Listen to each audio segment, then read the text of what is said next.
క్రీస్తులో నా ప్రియ సహోదరి సహోదరుడా, యేసు క్రీస్తు నామములో మీ అందరికీ శుభాభివందనములు. ప్రియ సహోదరుడా, గత కార్యక్రమంలో మనం చూసాము ఇర్మీయా గ్రంథం 31వ అధ్యాయంలో 13వ వాక్యాన్ని మనం చూసాము. నీ దుఃఖమునకు ప్రతిగా నేను నీకు సంతోషమును అనుగ్రహించి నిన్ను ఆదరిస్తానని ప్రభు చెప్పాడు. ఆమేన్. హల్లెలూయ. నిజమేనండి. మన దుఃఖాన్ని తొలగించి ఆయన మనకు దుఃఖమునకు ప్రతిగా సంతోషాన్ని ఇచ్చి మన జీవితాన్ని ఆదరించే దేవుడు అని చెప్పి మనం చూసాం. నిన్నటి కార్యక్రమంలో మనం చూసాం యోబు యొక్క జీవితంలో ఉన్న ఆ యొక్క వ్యాధి అనే ఆ యొక్క దుఃఖం నుంచి ఏ విధంగా దేవుడు మార్చాడు, అటువంటి దుఃఖంలో నుంచి దేవుడు ఎంత గొప్ప కార్యాన్ని చేశాడనేది మనం గ్రహించాం. ఈరోజు కూడా మరి ఒక కార్యాన్ని మనం పంచుకోబోతున్నాం. ఈరోజు ప్రపంచంలో చాలా వేదన కలిగిన మరి ఒక కారణం అవమానం వలన కలిగే దుఃఖం. అవమానం వలన కలిగే దుఃఖం.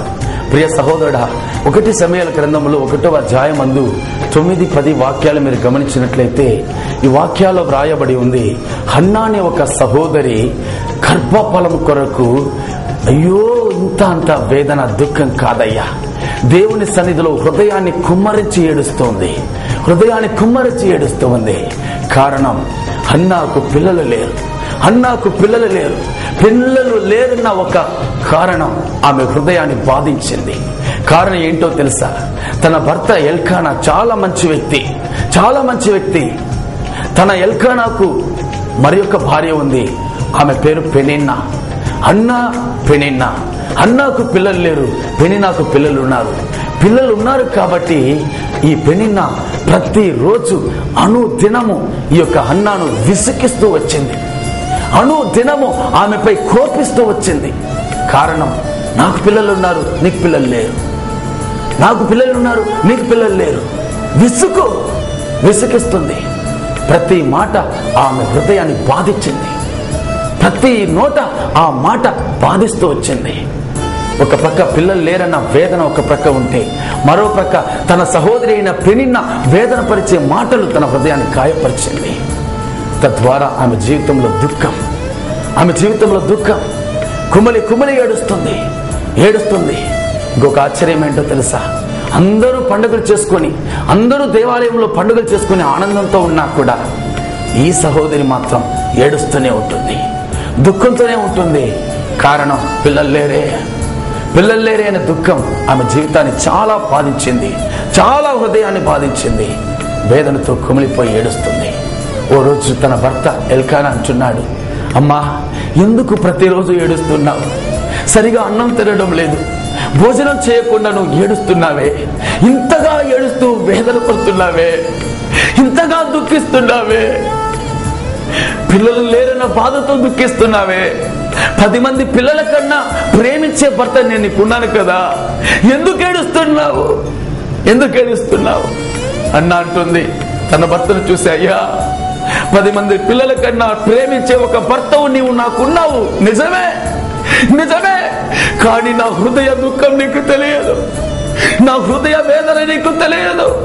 గొడ్రాలని నిందను మోసుకొని పిల్లలు లేని దానవని చెప్పి నన్ను చెప్పే ప్రతి మాట, ప్రతి అవమానం నా హృదయాన్ని బాధిస్తుంది, వేదన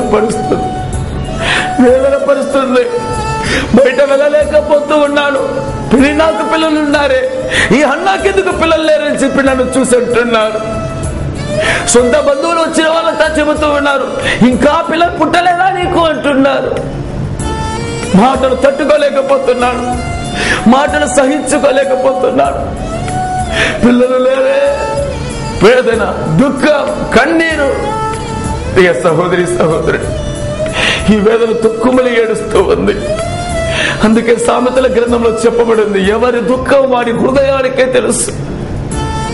ఒకరి యొక్క దుఃఖం తన ఆత్మను నలిపివేస్తుందట. మన దుఃఖం మన ఆత్మను నలిపివేస్తుంది. మన దుఃఖం మన హృదయానికే తెలుసు. ప్రియ సహోదరుడా, ఈ కార్యక్రమాలు చూస్తున్న నీవు కూడా వేదన, అవమానాలు సహించుకోలేక ఈరోజు దుఃఖంతో ఈ కార్యక్రమాలు చూస్తున్నావేమో.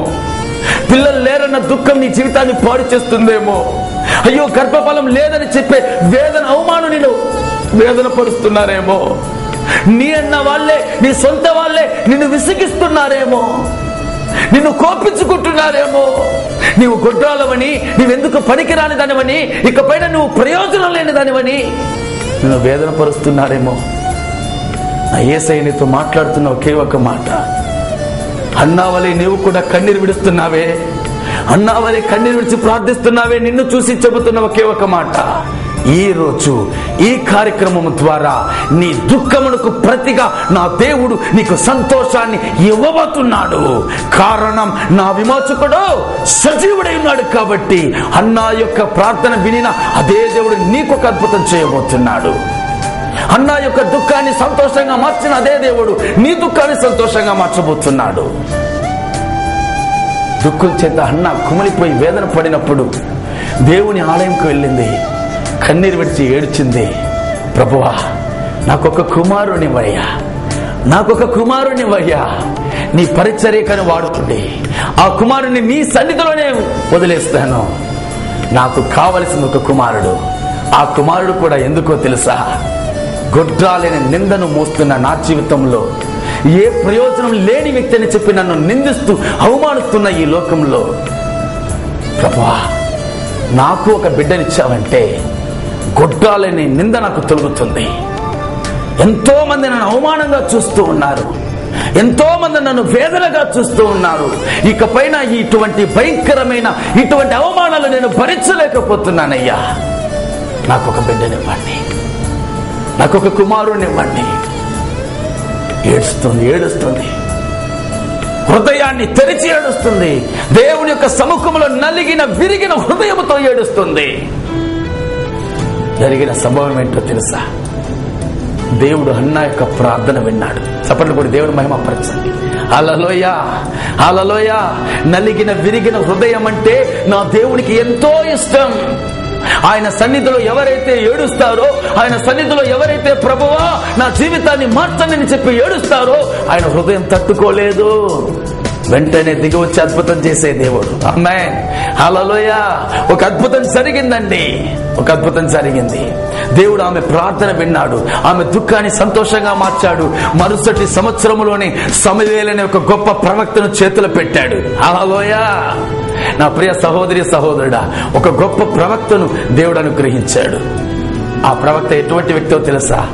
రాజుల్ని ఏర్పరిచే వ్యక్తిగా దేవుడు హన్నా యొక్క గర్భఫలములో నుండి సమూయేలునిచ్చాడు. హల్లెలూయా. అంతేకాదండి, ఈ యొక్క హన్నా కోరుకున్నది ఒకే ఒక కుమారుణ్ణే, కానీ నా దేవుడు అనుగ్రహించింది 6 మంది పిల్లల్ని అనుగ్రహించాడు. ఆమేన్, హల్లెలూయా. నా ప్రియ సహోదరి సహోదరుడా, నీ జీవితంలో ఈ కార్యాన్ని చూస్తున్నా, నీ జీవితంలో కూడా పిల్లలు లేరన్న వేదన, పిల్లలు లేరన్న బాధ, అవమానం, నిన్ను గొడ్రాలని చెప్పి నిందిస్తున్నప్పుడు నీ చెందుతున్న బాధ నీకు తెలుసు. నీ దుఃఖం నీ హృదయానికి తెలుసు. నలిగిపోతున్నావు దుఃఖము చేత. నీతోనే ప్రభు మాట్లాడుతున్నాడు. ఈ రోజు ఈ కార్యక్రమం ద్వారా నీ దుఃఖం సంతోషంగా మార్చబడుతుంది. ఆమేన్. నీ దుఃఖం సంతోషంగా మార్చబడుతుంది. ఈ కార్యక్రమం ద్వారా మార్చబడుతుంది. ఈ రోజు నీ దుఃఖం సంతోషంగా మార్చబడే రోజు. ఆమేన్, హల్లెలూయా. నిందలు మోసావు, అవమానాలు మోసావు, చాలయ్యా ఈ బ్రతుకని చెప్పి వేదనతో ఉన్నావు. నీకు ఒక శుభవార్త చెబుతున్నా, నా యేసు నీకు ఒక అద్భుతం చేయబోతున్నాడు. ఆమేన్, హల్లెలూయా. హన్నా యొక్క ప్రార్థన వినిన అదే దేవుడు, హన్నాకు ప్రార్థనకు జవాబిచ్చిన అదే దేవుడు, హన్నాకు సమూయేలును అనుగ్రహించిన అదే దేవుడు నీకు ఒక అద్భుతం చేయబోతున్నాడు. నీ విసుకతనాన్ని మార్చబోతున్నాడు. నిన్ను ఎంతమంది అవమానించారో అవమానాల మధ్య నిన్ను హెచ్చించబోతున్నాడు. ఆమేన్, హల్లెలూయా. ప్రియ సహోదరుడా సహోదరి, నెల్లూరు ప్రాంతంలో సరోజిని అనే ఒక సహోదరి ఉంది. ఆ సహోదరికి వివాహమై 4 సంవత్సరములుగా పిల్లలు లేరు. తన భర్త మంచి వ్యక్తి, ఎంతగానో డబ్బు ఖర్చు పెట్టాడు. వేల డబ్బులు పెద్ద పెద్ద హాస్పిటల్కి వెళ్ళాడు. డాక్టర్స్ చెప్పారు, ఇకపైన పిల్లలు పుట్టడం అసాధ్యం. కారణం, మీ వైఫ్కు గర్భం ఫలంలో ఆ యొక్క గర్భాన్ని ఉత్పత్తి చేసే ఎగ్స్ ఉత్పత్తి కావడం లేదు, కాబట్టి పిల్లలు పుట్టడం అసాధ్యమని చెప్పి పంపించేశారు. వేల డబ్బు ఖర్చు పెట్టి కూడా నిరాశ, ఏమి చేయలేని పరిస్థితి. ఇదే వేదనతో కుమిలిపోయి నెల్లూరు ప్రాంతంలో ఒక చిన్న కూడిక జరిగింది. ఆ కూడికలోకి వచ్చింది. ఆ కూడికలో కూర్చుని వేదనతో కూర్చున్న నా సహోదరిని వాక్యోపదేశం చేయడానికి వెళ్ళిన నాకు ప్రభు చూపించాడు. ఆ సహోదరి యొక్క కన్నీటిని చూపించాడు. ఆ సహోదరి కోసం ప్రార్థన చేయమని చెప్పాడు. వెంటనే ఆ సహోదరి పైన చేతులుంచి ప్రవచనాత్మకంగా దేవుని యొక్క మహిమ కలిగిన నామములు ప్రార్థన చేశాను. జరిగిన అద్భుతం ఏంటో తెలుసా? 1 సంవత్సరం తర్వాత అదే సహోదరి ఫోన్ చేస్తుంది.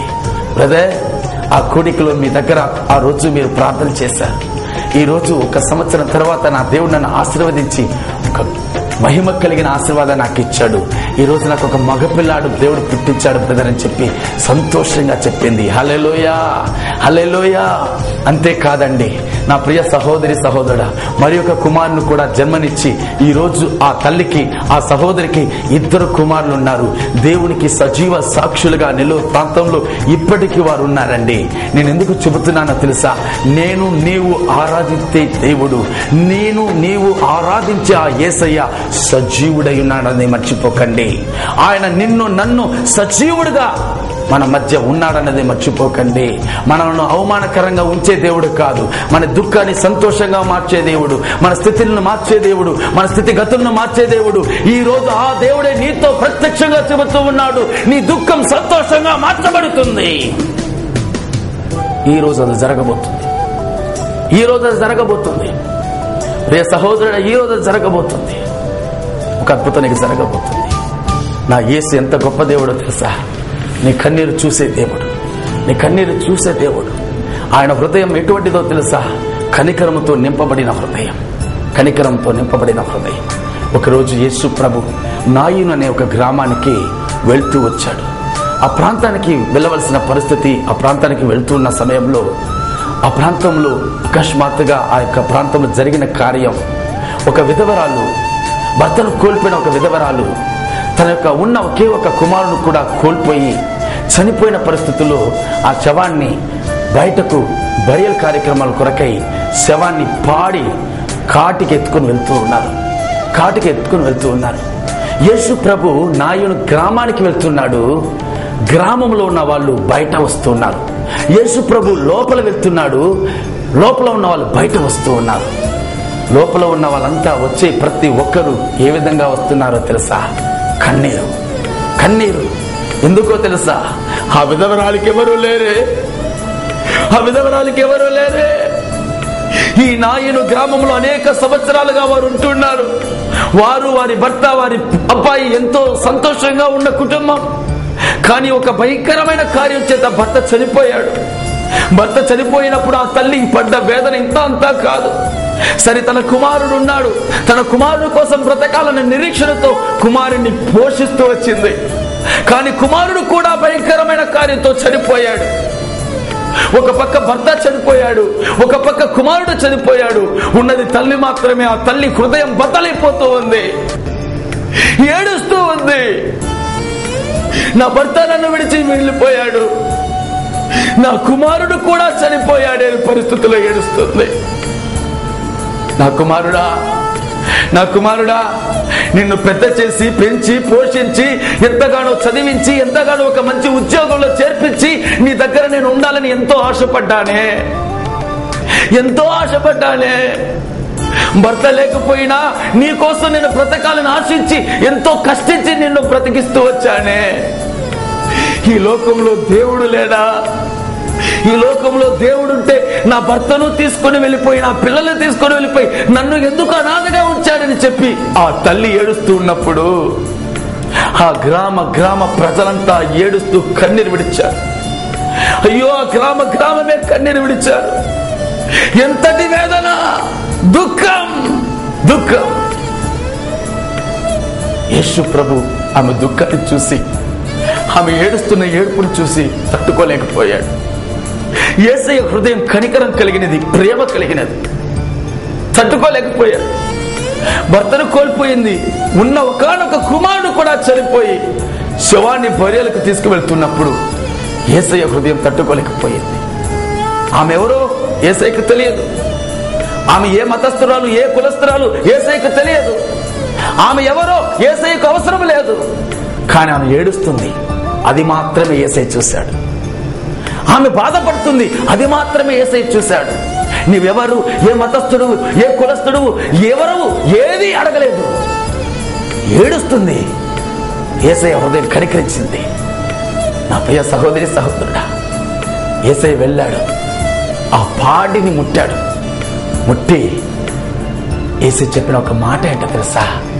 ఆ తల్లితో చెప్పాడు, ఆ విధవరాలైన తల్లితో చెప్పాడు, అమ్మా అమ్మా ఏడవద్దమ్మా, ఏడవద్దమ్మా. ప్రియ సహోదరి సహోదరుడా, యేసయ్యలో ఉన్న ప్రేమను చూడండి. ఆమె ఎవరో తెలియదు, ఆమెకు యేసయ్యకు ఏ సంబంధం లేదు. కానీ ఆమె ఏడుస్తుంటే ఏడుపు చూడలేకపోయాడు. ఆమె ఏడుస్తుంటే గుండె బద్దలైపోయింది. కనికరం కలిగిన దేవుడు, ప్రేమ కలిగిన యేసు ఆమె దగ్గరికి వెళ్ళి అంటున్నాడు, అమ్మా ఏడవద్దు, ఏడవద్దమ్మా, ఏడవద్దు. కుమారుని కోల్పోయావని ఏడుస్తున్నావు, అదే కుమారుడిని ఇప్పుడు నేను బ్రతికించబోతున్నాను. చప్పటి దేవుని మహిమపరచండి. హల్లెలూయా, హల్లెలూయా. పాడిని ముట్టిన యేసు ఆ అబ్బాయిని తిరిగి లేపాడు. మరణించిన యవ్వనస్తుని తిరిగి లేపాడు. వెంటనే సంతోషం, గ్రామమే సంతోషం, గ్రామమే దుఃఖంతో ఉన్న ఆ గ్రామాన్ని, ఆ తల్లి యొక్క కన్నీటిని చూసిన యేసయ్య, ఆ తల్లి యొక్క హృదయ దుఃఖాన్ని చూసిన యేసయ్య తట్టుకోలేకపోయాడు. వెంటనే అద్భుతం చేశాడు. చనిపోయిన ప్రాణంలో కూడా యేసయ్య జీవాన్నిచ్చాడు. చప్పట్లు కూడా దేవుని మహిమ పరుస్తామా? హల్లెలూయా. నా ప్రియ సహోదరి సహోదరుడా, నీ జీవితంలో కూడా నువ్వు ఎవరై ఉండవచ్చు, నాకు అవసరం లేదు. నీకు ఒక హిందువా, క్రైస్తవుడా, మరి ఏ మతస్థుడు, ఏ కులస్థుడు, ఎవరివైనా పర్వాలేదు. యేసయ్య దృష్టిలో నువ్వు బాధపడుతూ ఉంటే ఆయన సహించుకోలేడు. యేసయ్య చూపులో నీవు కన్నీరు పెడుతుంటే ఆయన తట్టుకోలేడు. యేసయ్య చూపులో నీవు వేదన పడుతుంటే ఆయన తట్టుకోలేడు. నువ్వు ఈ కార్యక్రమాన్ని చూస్తున్నప్పుడే నీ కళ్ళల్లో నీళ్లు వస్తున్నాయి, నీ హృదయం బద్దలైపోయి నీళ్లు ఏడుస్తున్నావు.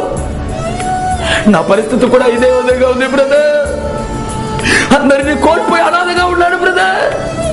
నాకు సహాయం చేసే వాళ్ళు ఎవరు లేరు బ్రదర్. ఏడుస్తున్న నీతోనే ప్రభు మాట్లాడుతూ ఉన్నాడు, భయపడకు, ఏడవద్దు. ఈ దుఃఖాన్ని సంతోషంగా మార్చే దేవుడు నా యేసు. నీ దుఃఖాన్ని సంతోషంగా మార్చే దేవుడు నా యేసు. ఈ రోజు ఈ కార్యక్రమం ద్వారా నీ దుఃఖం సంతోషంగా మార్చబడబోతుంది. కోల్పోయిన నీ జీవితాన్ని తిరిగి ఇవ్వబోతూ ఉన్నాడు. కోల్పోయిన ఆశీర్వాదాన్ని నీకు తిరిగి ఇవ్వబోతూ ఉన్నాడు.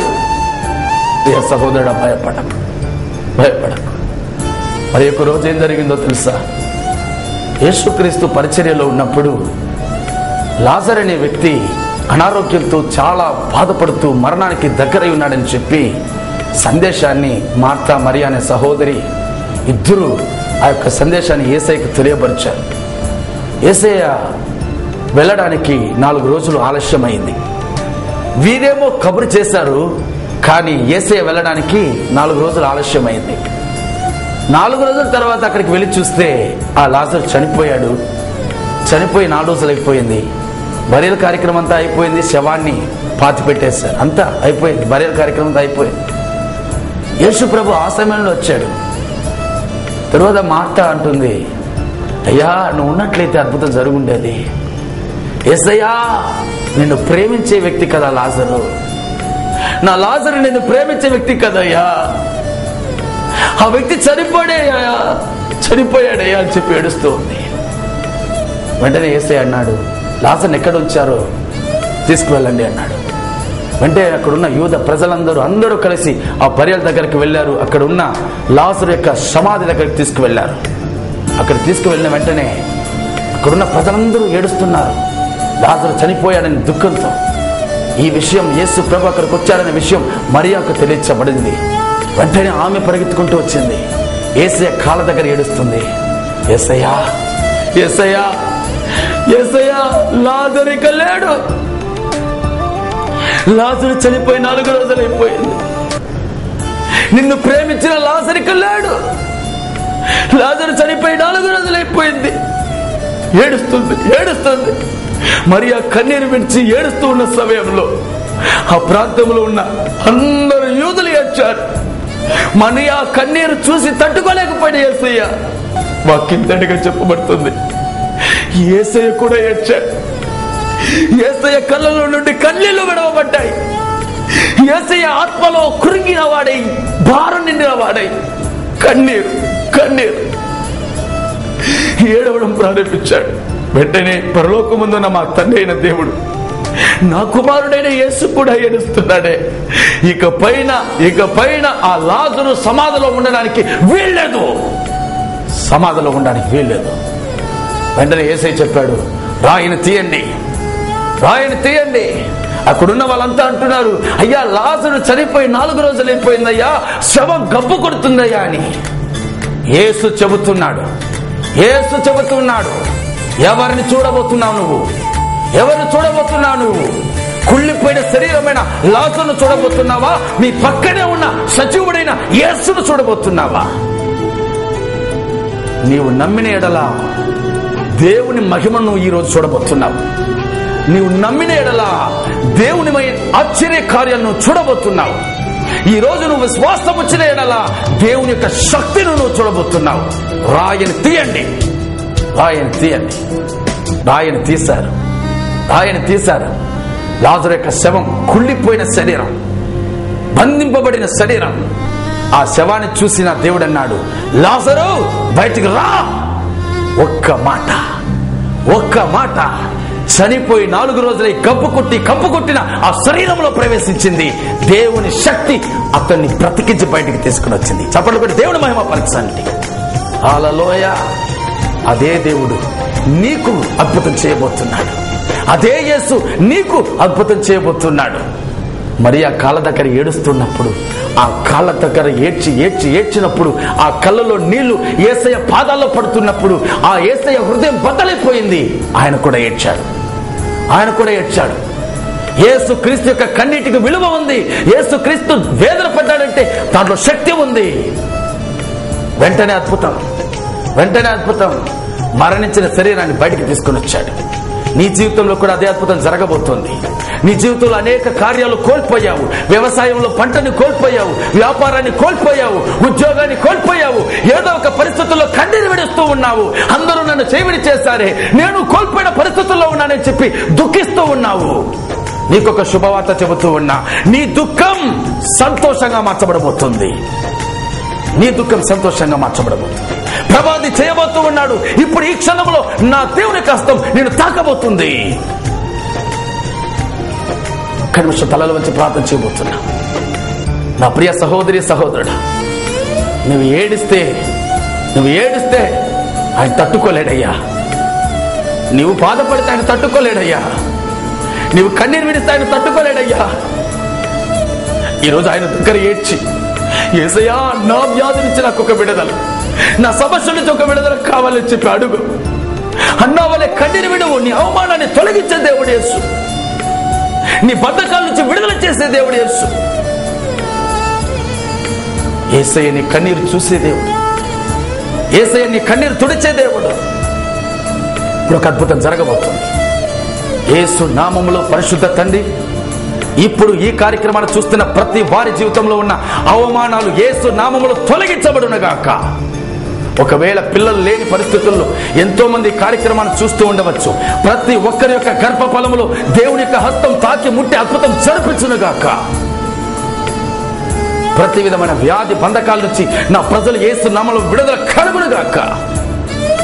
ప్రతి ఒక్కరి యొక్క దుఃఖం సంతోషంగా మార్చండి, ఆదరించండి. ప్రతి వారి జీవితాన్ని మార్చండి. యేసు క్రీస్తు నామములో తండ్రి, ఆమేన్. ప్రభు ఈ కార్యక్రమం ద్వారా మీతో మాట్లాడాడని నేను నమ్ముతున్నాను. మీరు పొందిన ఆశీర్వాదాలు మాతో పంచుకోండి. దేవుడు మిమ్మల్ని ఆశీర్వదించును గాక. ఆమేన్.